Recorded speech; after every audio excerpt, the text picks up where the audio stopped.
I'm Norm Carlson, and I'm a participant in the Oral History Project today. I'm going to be interviewing Tony Travisano. Anthony Travisano is the full name, former executive director of the American Correctional Association, and prior to that, a long and distinguished career in the field of corrections, both at the juvenile level as well as in the adult field. Tony, how did you get started in corrections? What brought you into this field anyway? Well, I was a junior at Brown University, and we put together a visiting program. It was called the Brown Youth Guidance Program, and we were given the opportunity to choose a community agency, so to speak, to go out and do some work with students or adults or nursing homes or community centers. And I chose the prison and the training school, and twice a week I would go and visit. Well, I did that for my two last years, junior and senior year, while I was at the university, and I had previously thought about going to law school, but this field of corrections opened up to me at that point, and I had no knowledge of it prior to that, although I might have been a little on the delinquent side as a youth, but I didn't have any scary time about anyone ever thinking of sending me to the training school. So for those 2 years, I really enjoyed working with inmates, and immediately I changed my course and went to the School of Social Work at Boston University to become a social worker, and hopeful that I would become involved in corrections after I graduated, which I did. So from 1948, I began my career as a volunteer in the field of corrections. And as late as 1996, I'm still doing some work at the institution where I began as a volunteer. Well, you started out then while you were in school, but what was your first full-time job? What state was that in, and what type of position did you occupy? Well, when I graduated School of Social Work, I was a social worker. I was a public assistant social worker. And I did that for about 3 years. And then an opportunity opened up. The pay for social workers was miserable, absolutely miserable back in 1950. I think I was making $35 a week as a college graduate and couldn't understand how a family was supposed to be supported on $35 a week. So I had the opportunity to go with a private agency called Big Brothers, and I worked for them for about 3 years. And then the opportunity opened to be the superintendent of the boys training school. It was come right out of the blue. I had never worked there except as a volunteer. So in This is Rhode Island, This is Rhode Island, state of Rhode Island. So in 1959, I was appointed superintendent of the boys training school, and went for 2 years as superintendent. Change of political parties came in, and as we all know what happens, I was asked to leave, and I was fortunate enough to be in a national search for the superintendent of the Iowa Training School for Boys in Eldora, Iowa, and we had a give or take 50 candidates, and I was chosen to be the superintendent, where I stayed for about 10 years. So my Iowa experience was a very healthy one. Iowa was good for delinquent youth. They were willing to pay decent wages to the staff. They were willing to try some new programs.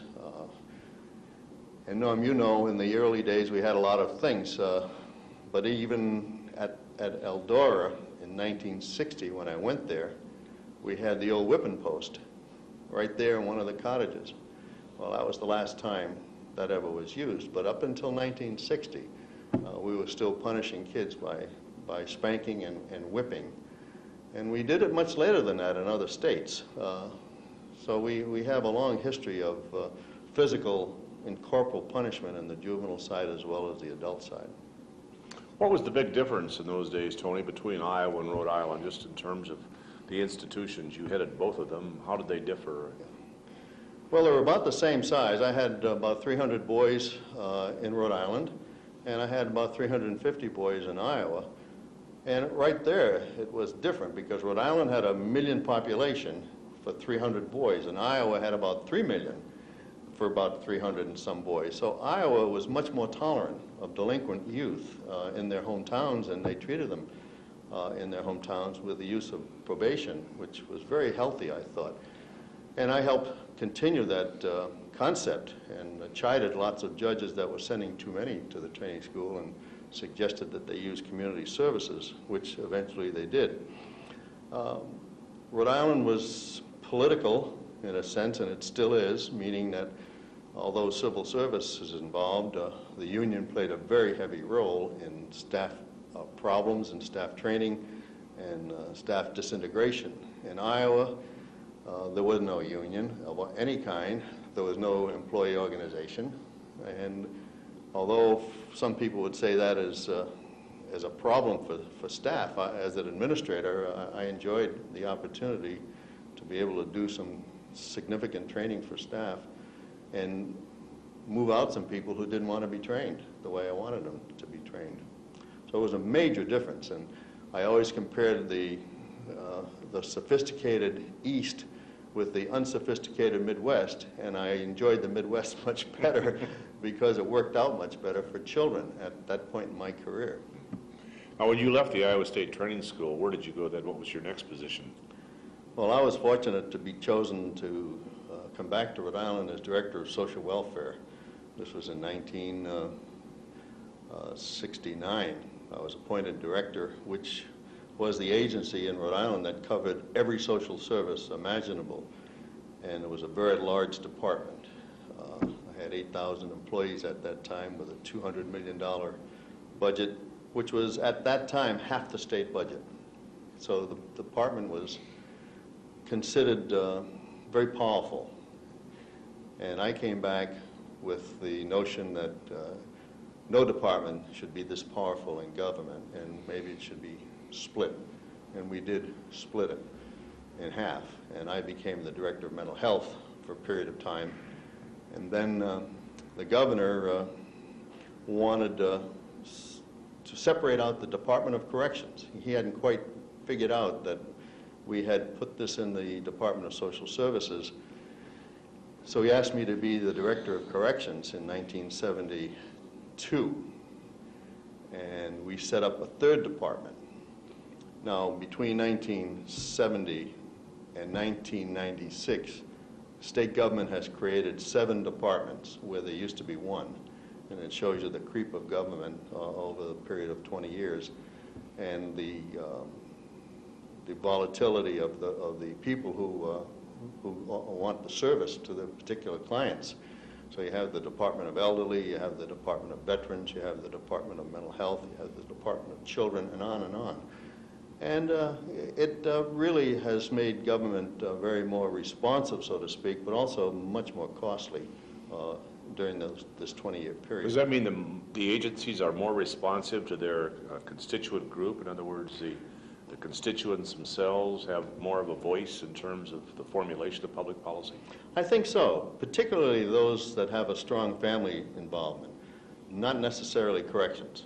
I think corrections just has never really developed a constituency. But you take the parents of retarded children. They have become a very powerful lobby. The parents of mentally ill, the elderly. In fact, right at the moment, the governor is suggesting that the Department of Elderly Affairs be placed back in social services. And all the senior citizens are just out there, and he's not going to do it. They won't let him do it. So once the department has been established and the constituency bills, it's just almost impossible to do away with it. So the cost of government is there, and you have all kinds of staff involved in these various groups. Tony, what would you say was your biggest accomplishment during your tenure as Director of Corrections here in the state of Rhode Island? The state was, in a way, it was trying to bring order to chaos in the 70s, which you lived through and knew that it was very difficult to do. The union was trying to really run the state, and I have to admit they do at this current time. But at that time, we tried to make a department to have a constituency that we would have our say with the legislature and to have the ability to fight for a budget because at the ACI, which is the Adult Correctional Institutions in Rhode Island, encompassed all of the institutions, we had very, very poor programming and we had little money. And so we had to develop a new concept that corrections was to be heard from.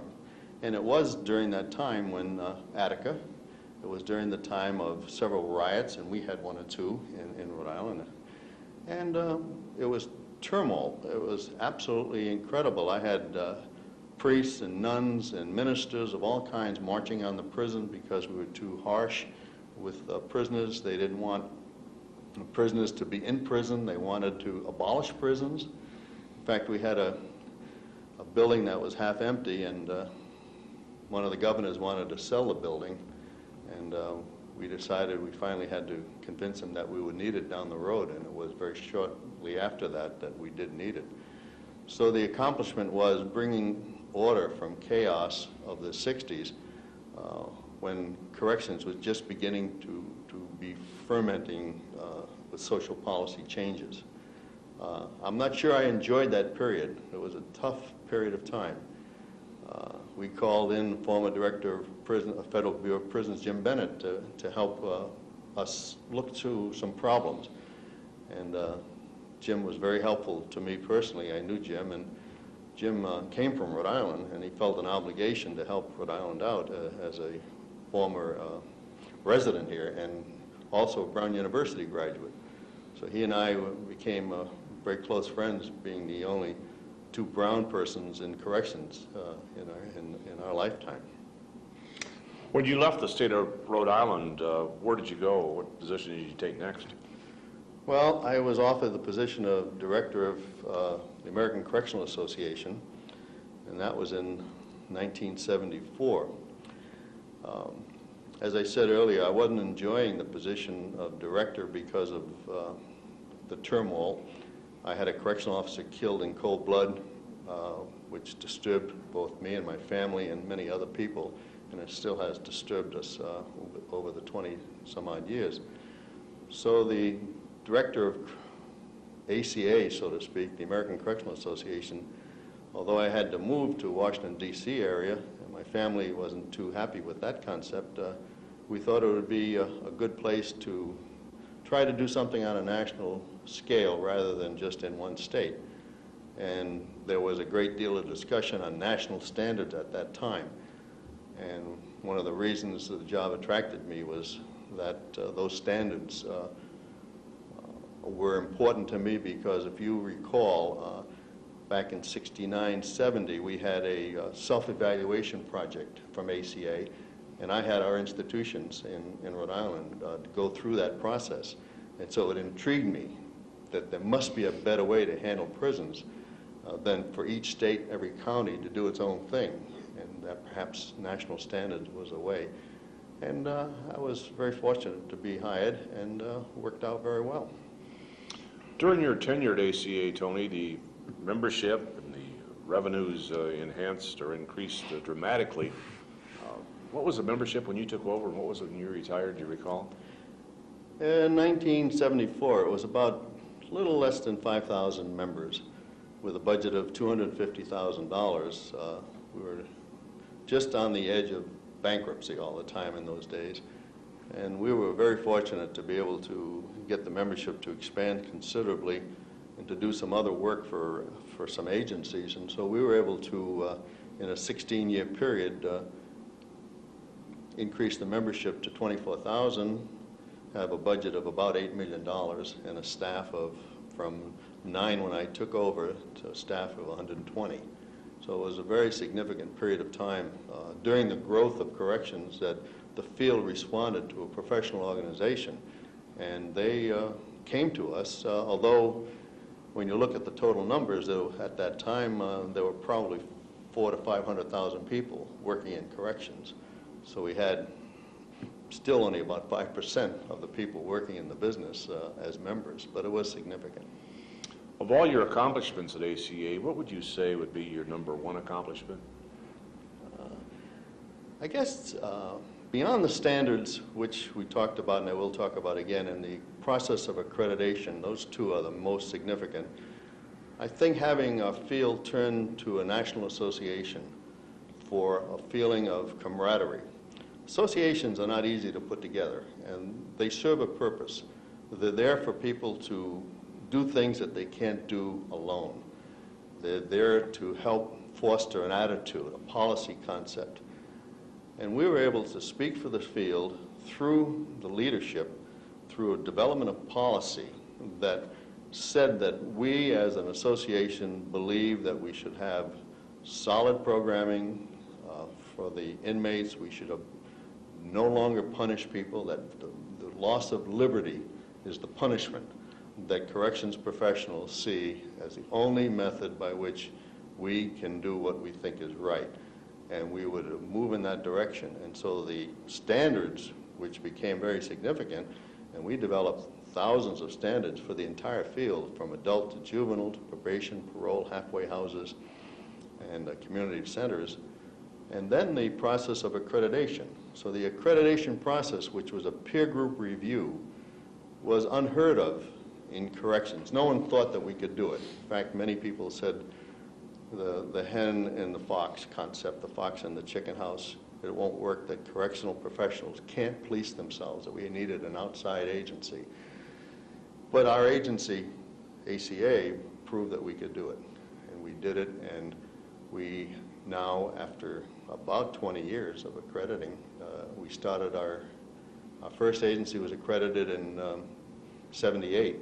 So another year or so, it'll be 20-year anniversary. And we now have over 2,000 or more agencies accredited. And I think the public has latched on to accreditation, that it can be done. And I think the courts, which were breathing down our necks, so to speak, to improve programs, have suggested that if an agency becomes accredited, the court would leave them alone, would not order certain changes. So if you look at the large picture, accreditation, the movement of accreditation during the time I was there really was our greatest accomplishment. But it was a totality of people. We had thousands of people involved. It really could not have happened without the field turning to it. And you were a very significant leader in those days and pressing for accreditation for the agency you ran. And you took a leadership role, as many other directors did. We had about, I'm going to say, 3/4 of the sitting directors during the middle 70s and early 80s strongly convinced that accreditation was the movement for them to take part in. Some of them, others just didn't want any part of it. And that's still the way it is today. If you don't need to do it, you shouldn't have to do it.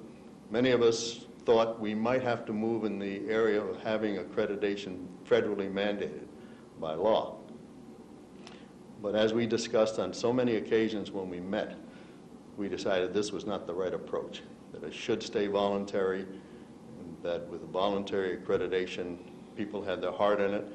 They didn't have to be told by law that they had to be accredited. And there was no money to press for accreditation, such as in the field of hospitals. Federal government gives money to hospitals, but they have to be accredited to get the money. We knew this would never happen to corrections, that there would be any money given. Although there is federal money coming down to corrections, it's not anywhere near what hospitals would receive today. So the voluntariness of this national movement was, I think, the epitome of a movement that made sense to the people in it. And it's as strong today as it was when we began in the middle 70s. Well, we talked about your biggest accomplishment, and that certainly would have to be at the very top of anyone's list of what has happened in the field of corrections in recent year. But what has been your biggest disappointment during your tenure in corrections, both in ACA as well as at the state and local level? Well, I think we all feel that who spent our life in this, that we should move in a straight line, move toward a goal without any blips. And I remember back in 1977, we were going along very well. Attica was out of the way, a few riots were gone. Corrections was kind of responding to this newness of being gentle, so to speak, to inmates, get rid of abuse, getting good employees. And one of our local sheriffs down in Louisiana put two 21-year-old boys in a hot box over a weekend. The temperature was well over 100 degrees and the boys died. The hot box was a common correctional program back in the 20s and 30s for punishment. We thought we had abolished it. We thought we really had seen the end of that back in the 30s, like we had the chain gang. The chain gangs disappeared. So here we had, in the 70s, two boys brutally murdered by a sheriff. Now, he wasn't charged for murder, but that's what happened. And we sat back one day and said, have we progressed? Is there something we're missing here? Is this going to be our problem? We had some riots again in the 80s. We had the crowding all the time. We had good correctional programming, but we had crowding. And we couldn't figure out how we were going to beat the crowding with this good program. We had better staff. We had trained our staff. But it was like we've done all these nice things and nothing really has changed very much. And then in the last couple of 4 years, this movement towards punishment again, we're back to the chain gang. It took maybe 30 years to go back to a program that was outlawed because of such physical abuse. And we have people saying we shouldn't have, or we should let people be idle in prison instead of doing something productive. So it's been a pendulum, so to speak, without the straight line that most professionals think we should arrive at, just going straight up with good programming to a goal. But no, it's kind of like the stock market. It goes up and down. And we're in a downward mode right at the moment on where we may finish over the next several years on how much corporal punishment or reflective punishment, so to speak, is going to come back into the scene as compared to when it was in the early 80s and 90s when we thought we had abolished all of this nonsense. In addition to your vantage point in terms of corrections at the national level here in the United States, you've been a major player internationally. What do you think the United States can learn from other countries in terms of the practice of corrections? We've been trying to figure that out for quite a while, that there are some good programs, particularly in the industrialized areas. And we have been compared with the Soviet Union, which is no longer in existence, but as the most punitive government, as a gentle government. And so we've looked at the Scandinavian countries, we've looked at England, we've looked at Germany, we've looked at Australia, we looked at Japan. And I think we'll find as we look at these programs that they're homogeneous, so to speak, and not like us. We have difficulty understanding that. And we try to compare some of the things that they do that we would like to do. For instance, I always knew that Japan was a very militaristic kind of program, and it was based on the American system because MacArthur put it in after World War II. When I went there in 1990, they had the silence system.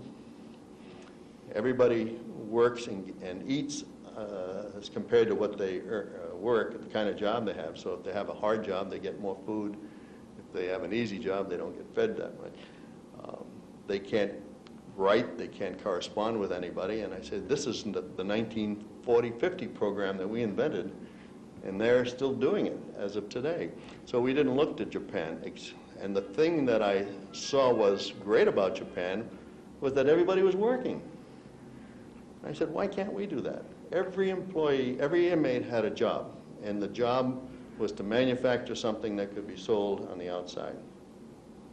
In fact, if the truth were known, many of the stores in America have Japanese prison-made goods as toys, particularly toys. We've never been able to find a way of stopping that. I guess from the European experience, it's the tolerance of the punishment, so to speak, not wanting to have this severe concept of punishment. I remember the Dutch system where the Malagans who killed several people on a train, they were all given 9-year prison sentences. They killed thousands, hundreds of people, I think, if I remember correctly. And in America, we would have put them away for life or death penalty. So the tolerance, I think, of social misbehavior is something that we have difficulty understanding. And I'm not condemning it as much as it may sound like I am, but it's because I think of our unusual population in our country of so many different ethnic groups, not particularly the melting pot concept that we think we have. Let's look back over your career. Who would be the one person or the several persons who were most influential in your life professionally now, in terms of what you've accomplished yourself? I guess it happened at ACA. Prior to that, I had some Rhode Island people that were really significant to me as I was growing. Judge Francis J. McCabe, who was Chief Judge of the Family Court. I was having trouble with kids escaping from the training school. And I went to see the judge, and he said, Tony, he said, every kid is worth one escape. He said, in fact, if he doesn't escape, I'm surprised. And don't worry about it, and I'll back you up. And I couldn't believe a man would do that he would put his career on line. Well, what I didn't understand was his career was there, and he didn't have to worry a bit, and I was just making my career. But he was my first really significant person. My mentor was George Katz, who was from the family court.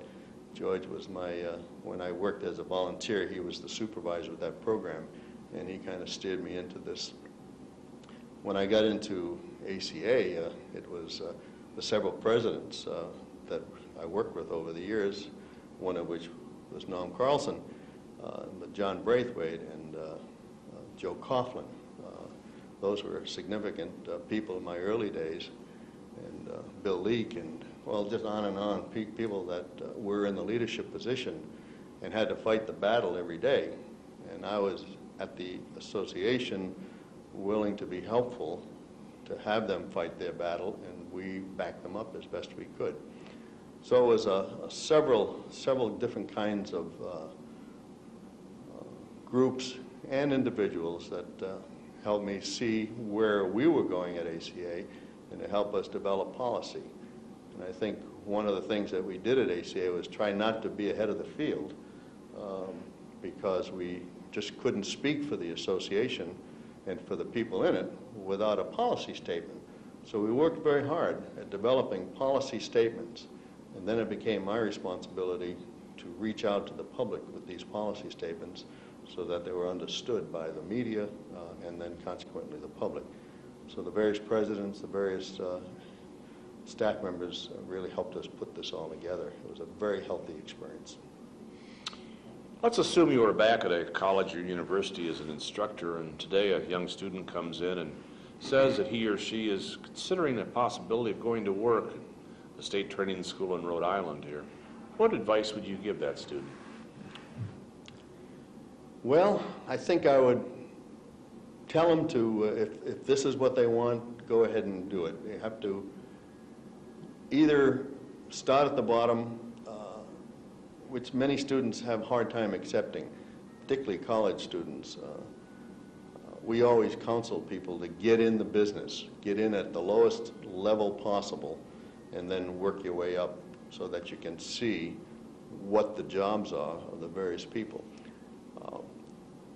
I don't know if there's any fun in corrections anymore. I really don't. So I don't see a lot of people, although I've been teaching over the years, I don't see a lot of people who want to go into corrections. They want to go into law enforcement. They want to go into courts. Corrections is kind of a down and dirty job. So when I find anyone who has any interest in it, I give them as much encouragement because we need them. And hopefully they won't be devastated during their first few months on the job. If someone were to write a history of corrections 50 years from now, what do you think they would cite as the greatest legacy that those of us, including yourself certainly, have left in terms of the field?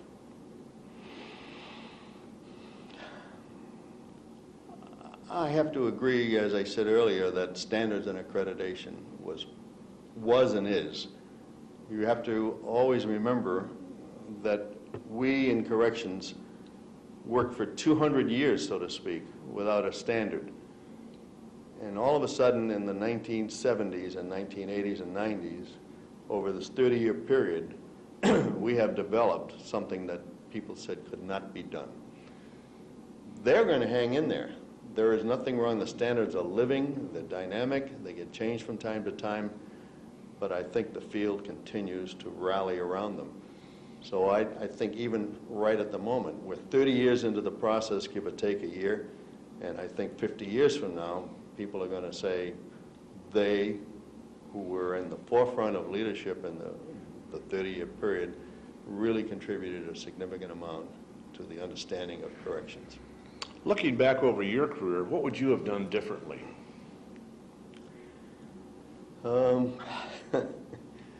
I probably wouldn't have done anything differently. I'm not sure I would have entered the field if I had known some of the problems I was going to get into, particularly in my early days. But looking back, I have no problem at all. I think we enjoyed everything. The family enjoyed it.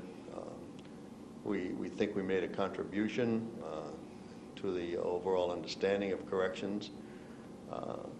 We probably should be more aggressive with the public media to try to get more understanding from them. For instance, Norm, you'll recall that in 1978 or 9, I think it was, we passed a resolution at the American Correctional Association that from this point forward, we would ask all the news media not to use the word correctional guard in the news media. And we wrote to every media locale, every newspaper, every television statement saying, please respect the wishes of the field, that the terminology in today's world is correctional officer. Well, I never received so much nasty mail in my life as from some media people saying, we will call you what we want to call you. And the word guard fits better in a newspaper than the word correctional officer. And you can look tomorrow morning's newspaper and you'll see the word guard in there instead of correctional officer. So it's a huge disappointment. And we probably could have worked harder at it, but maybe not. Well, thank you very much, Tony. We appreciate your taking time to participate in this oral history project.